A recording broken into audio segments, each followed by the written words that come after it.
മക്കളെ രാവിലെ തന്നെ എനിക്ക് ഞാൻ എൻ്റെ പരിപാടി തുടങ്ങിയിട്ടുണ്ടായിരുന്നു. കണ്ടില്ലേ, പകുതിയായപ്പോഴാണ് വീഡിയോ ഒക്കെ എടുക്കണം എന്നുള്ള കാര്യം എനിക്ക് ഓർമ്മ. കാരണം നമുക്ക് അർജൻറ്റ് ഒരു 50 അടുത്ത് ഓർഡർ നമുക്ക് ഡിസ്പാച്ച് ചെയ്യേണ്ടതായിരുന്നു. കാരണം ഇന്നലെ ഡിസ്പാച്ച് കാര്യങ്ങളൊന്നും നടന്നില്ല.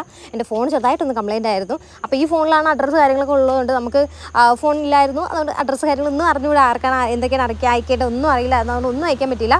അപ്പോൾ ഇനിയിപ്പോൾ നാളെ അയക്കാൻ പറ്റില്ല, അമ്മേനോട് ഹോസ്പിറ്റലിൽ പോകണം. അപ്പോൾ ഞാൻ വിചാരിച്ചു ഇന്ന് എന്തായാലും മാക്സിമം ഒരു 50 പറ്റിയില്ല, ഒറ്റയ്ക്ക് ഉണ്ടാകുന്നുള്ളൂ ഞാൻ. അപ്പോൾ എന്തായാലും 50 എന്നെ കൊണ്ട് പാക്ക് ചെയ്ത് അയക്കാനൊന്നും പറ്റത്തില്ല. അപ്പോൾ ഈ ആഴ്ച കൊണ്ട് എന്തായാലും നമുക്ക് അത് ഫുൾ അയച്ച് കഴിയണമെന്ന് എനിക്കൊരു ഇതുണ്ടായിരുന്നു. അപ്പോൾ ഞാൻ ഇരുന്നിട്ട് ഒരു 30-നകത്തെങ്ങാണ്ട് ഇന്ന് ഡിസ്പാച്ച് ചെയ്തിട്ടുണ്ടായിരുന്നു. ലാസ്റ്റ് കാണിക്കുന്നുണ്ട്.